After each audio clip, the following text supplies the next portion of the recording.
요나서 4장 1절부터 11절 말씀입니다. 구약 1289쪽입니다.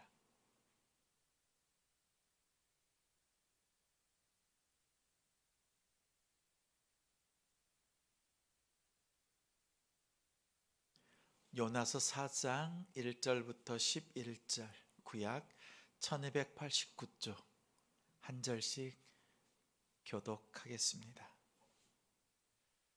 요나가 매우 싫어하고 성내며 여호와께 기도하여 이르되 여호와여 내가 고국에 있을 때에 이러하겠다고 말씀하지 아니하였나이까. 그러므로 내가 빨리 다시스로 도망하였사오니 주께서는 은혜로우시며 자비로우시며 노하기를 더디하시며 인애가 크시사 뜻을 돌이켜 재앙을 내리지 아니하시는 하나님이신 줄을 내가 알았음이니이다. 여호와여 원하건대 이제 내 생명을 거두어 가소서. 사는 것보다 죽는 것이 내게 나음이니이다 하니 여호와께서 이르시되 내가 성내는 것이 옳으냐 하시니라. 요나가 성읍에서 나가서 그 성읍 동쪽에 앉아 거기서 자기를 위하여 초막을 짓고 그 성읍에 무슨 일이 일어나는가를 보려고 그 그늘 아래에 앉았더라. 하나님 여호와께서 박넝쿨을 예비하사 요나를 가리게 하셨으니 이는 그의 머리를 위하여 그늘이 지게 하며 그의 괴로움을 면하게 하려 하심이었더라. 요나가 박넝쿨로 말미암아 크게 기뻐하였더니 하나님이 벌레를 예비하사 이튿날 새벽에 그 박넝쿨을 갉아먹게 하심에 시드니라.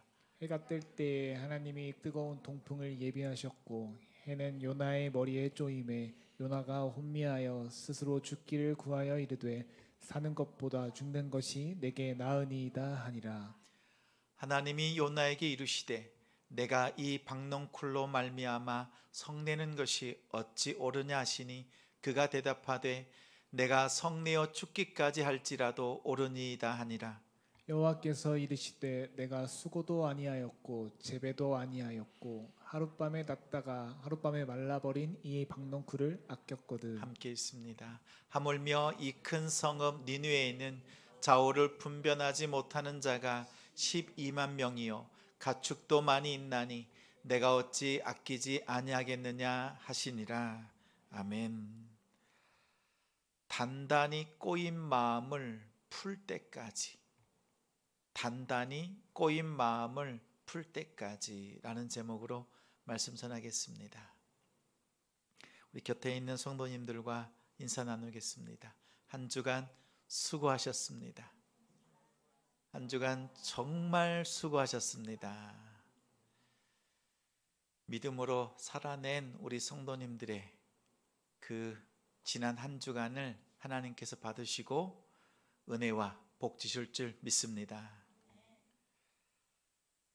하나님의 말씀인 성경을 대하는 1단계, 2단계가 있습니다. 1단계는 내가 성경을 읽는 단계입니다. 성경을 찾습니다. 펼칩니다. 읽습니다.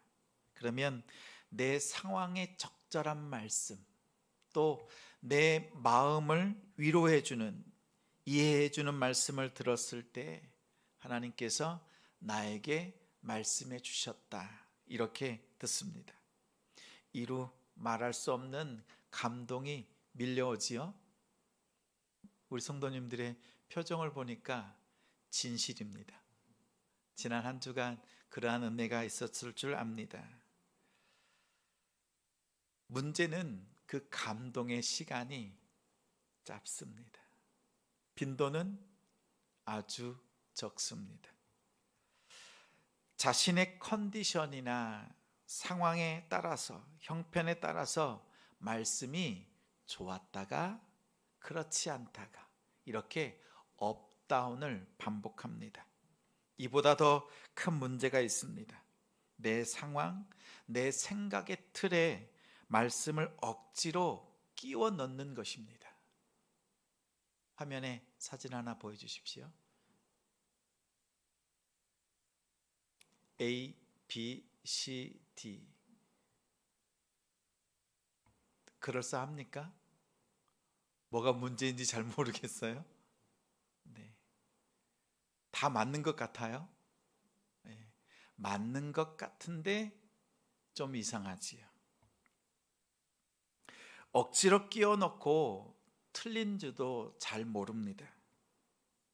자기 힘으로 끼워 넣고 하나님께서 그 자리에 내게 적절한 말씀을 주셨다고 억지로 우깁니다. 1단계는 자신의 상황이나 감정, 생각을 말씀보다 앞세웁니다. 자신의 상황이 앞서다 보니 내 상황에다가 말씀을 끼워 넣습니다. 말씀을 자기가 좋을 대로 이용하고 해석하는 것을 신학적인 용어로 이렇게 말합니다. 해석학적 우상 숭배. 해석을 했는데 자기한테 이로운 방식으로 말씀을 해석하는 거예요. 해석학적 우상 숭배라고 부릅니다. 2단계가 있습니다. 2단계. 성경이 나를 읽어내는 단계입니다. 말씀이 찾아옵니다. 말씀이 머리끝부터 발끝까지 비춥니다. 말씀이 떨어지자 내 안에 있는 딱딱하게 굳어버린 내 마음, 내 심령이 산산조각 납니다. 부서집니다. 깨어집니다. 진심으로 전심으로 하나님께 회개합니다. 그리고 전적으로 하나님께 순종하게 됩니다. 삶은 완전히 180도 바뀝니다. 생각이 바뀌고 말이 바뀌고 행동이 바뀝니다. 사도 바울이 그런 사람이지요. 다메섹으로 가던 길에 예수님을 만났습니다. 아나니아를 통해서 하나님의 약속의 말씀이 임했습니다. 내 이름을 위하여 이방인과 이스라엘 자손들에게 전하기 위해서 택한 나의 그릇이라. 또 연거푸 바울에게 말씀이 임합니다. 성전에서 기도할 때 주의 음성이 들립니다. 로마에서도 증언하여야 하리라. 바울은 하나님의 부르신 소명 앞에 엎드릴 수밖에 없었습니다. 말씀으로 사명을 받고 난 뒤에 완전히 깨어졌습니다. 하나님께서 이끌으시는 대로 전적으로 순종합니다. 평생 단 한 번도 자신의 컨디션이나 상황, 여건에 휘둘리지 않고 하나님의 말씀을 이루기 위해서 복음대로 살아냈습니다. 처음부터 2단계 성경이 나를 읽어내는 것으로 시작하는 성도는 없습니다. 누구나 다 1단계부터 시작합니다. 1단계를 다 거쳐갑니다. 내가 성경을 읽어보려고 부단히 애쓰는 단계입니다.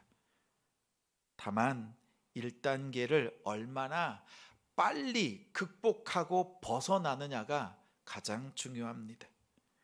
평생 1단계에서 헤매는 성도가 있는가 하면 1단계를 아주 짧은 순간 극복하고 통과한 성도도 있습니다. 1단계에서 2단계로 나아가는 방법은 의외로 쉽고 간단합니다. 자신의 상황, 자신의 감정을 앞세우거나 자신의 결정과 선택을 지지해 줄 만한 말씀을 찾기보다 하나님의 가르침, 명령을 앞세우는 것입니다. 예수님께서 제자들에게 주기도문으로 당부하신 것이 있지요. 무엇입니까? 하늘에서 이미 이루어진 하나님의 이름의 영광, 완벽하게 완성된 하나님의 나라, 그리고 다 이루어진 하나님의 그 뜻, 예수님께서는 하늘나라에서 이루어진 것을 다 보셨습니다. 그리고 제자들에게 당부합니다. 하늘에서 이미 이루어진 것을 이 땅에서 이루는 것, 너희들을 통해서, 너를 통해서 이 일을 이루겠다라고 말씀합니다. 이것이 주기도문에 주신 목적입니다. 여러분의 생활 속에서 하나님의 이름에 영광을 돌려드리고 있습니까? 하나님의 뜻을 이루고 있습니까? 여러분의 삶 속에 하나님의 나라가 확장되고 있습니까? 예수님께서 우리에게 기대하시는 것은 이 세 가지를 우리 이 땅에서 이루는 것에 있습니다. 자신의 상황이나 생각을 관철시키기 위해서 성경 말씀을 인용하는 것처럼 하나님을 이용하는 것은 말이 되지 않습니다. 내가 말씀에 들어가고 내가 하나님 앞에 나아가는 겁니다. 내 편하게 말씀을 쓰고 나 좋으라고 하나님을 갖다 쓰는 것이 아닙니다. 요나는 자신의 신앙의 틀이나 자신의 생각에 하나님께서 동의해 주십시오, 맞춰주시기를 촉구합니다. 사실 아수르의 니느웨 백성들은 이방인입니다. 하나님을 믿지 않습니다. 그리고 악하고 잔악한 민족이었습니다. 그래서 1장에 보면 하나님 앞에 그들의 죄악이 상달되었다고 했습니다. 요나 생각에는 그들이 멸망당하는 것을 당연합니다. 누가 봐도 그들이 망하는 것은 마땅합니다. 어떠한 경우에도 그들이 구원받는 것은 있을 수 없다고 생각했습니다. 하나님도 그럴 것이라고 생각했는데 니느웨 백성들이 회개를 하자 하나님께서는 심판을 철회하셨습니다. 그들에게 재앙을 내리지 않았습니다. 그러자 오늘 말씀 4장 1절 말씀 함께 읽겠습니다. 시작. 요나가 매우 싫어하고 성내며. 오늘 말씀을 보면 요나가 감정을 드러낸 것처럼 보입니다. 그러나 원문을 직역하면 이런 말씀입니다. 그것이 요나에게 임하여 요나에게 심히 악하였다. 그것이 요나에게 심히 악하였다. 그래서 그것이 요나로 하여금 화가 나게 했다라는 말씀입니다. 이 말은 무슨 뜻이냐면 여기서 그것이라고 하는 게 무엇이죠? 하나님께서 회개하는 자를 사랑하시고 그들에게 은혜를 베푸시고 심판하지 않는 겁니다. 그것이 요나에게 심히 악하였다라는 말은 하나님이 하신 일, 하나님이 하신 그것을 요나가 악하게 보았다는 뜻입니다. 다시 말하면 요나가 하나님이 하신 일을 판단했습니다. 주객이 전도되었습니다. 창조주와 피조물의 위치가 바뀌었습니다. 요나의 마음은 단단히 꼬여 있습니다. 하나님은 진짜 사랑의 하나님이시군요. 이렇게 비꼬듯이 하나님 앞에 고백했습니다. 이쯤 되면 하나님께서 따끔하게 한 말씀 하실 것 같은데 하나님은 요나 한 사람을 위해서 시청각 교육을 하십니다. 뜨거운 박넝쿨을 준비합니다. 그리고 요나에게 그늘을 주시고 또 요나가 기뻐할 때 벌레를 주셔서 박넝쿨이 시들게 하였습니다. 더 나아가 뜨거운 동풍이 불자 요나는 성내면서 죽겠다고 합니다. 그때 하나님께서 요나에게 말씀합니다. 네가 박넝쿨을 아낀 것처럼 니느웨에 12만 명이나 되는 사람들을 아끼는 것 내가 어찌 아끼지 않을 수 있겠느냐 이렇게 말씀합니다. 하나님이 요나의 그 어떠한 말, 어떠한 행동에도 길이 참으시는 이유가 있습니다. 요나가 자신의 생각과 상황으로 하나님을 보는 자리에서 누구든지 회개하면 은혜를 베풀어 주시고 구원해 주시는 하나님이란 사실을 깨달을 때까지 하나님은 기다리십니다. 끝까지 길이 참으십니다. 단단히 꼬인 마음을 풀 때까지 하나님께서는 기다려 주셨습니다. 요나서 4장 11절에 하나님의 말씀으로 끝이 납니다. 요나가 어떻게 되었는지 성경은 말하고 있지 않지만 분명한 것은 하나님의 사랑이, 하나님의 인자하심이 요나를 변화시켰을 줄 믿습니다. 왜냐하면 요나가 단단히 꼬인 마음을 풀 때까지 하나님은 포기하지 않으시니까요. 그 딱딱한 마음을 녹아질 때까지 하나님께서는 끊임없이 기다리시기 때문입니다. 하나님, 우리가 기도할 때, 여러분들이 기도할 때 응답해 주시 않고 침묵하실 때도 있습니다. 간절히 믿음으로 기도했지만 뜻대로 되지 않을 때가 있습니다. 심지어 하나님의 공의가 없는 것처럼 보일 때가 있습니다. 이럴 때 내 기도가, 내 믿음이 부족하구나, 하나님의 탓으로 돌리거나 또 분노하기보다 그 주어진 상황 속에서 어떻게 하면 하나님의 이름이 영광 받으실까? 어떻게 하면 하나님의 나라가 확장될까? 어떻게 하면 하나님의 뜻을 이루어 드릴 수 있을까? 이것을 살필 수 있는 우리 성도들이 되시길 바랍니다. 요나가 처음 하나님의 말씀을 받았을 때 이렇게 했다면 정말 아름다운 복음서가 되었을 것입니다.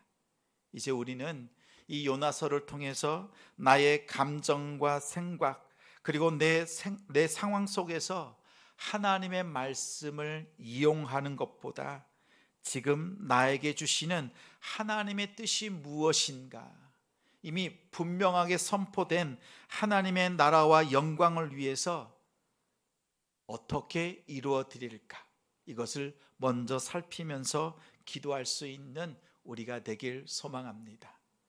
우리가 1단계에서 2단계로 나아가는 것, 내 마음에 드는 말씀이 아니라 그 말씀 속으로 들어가는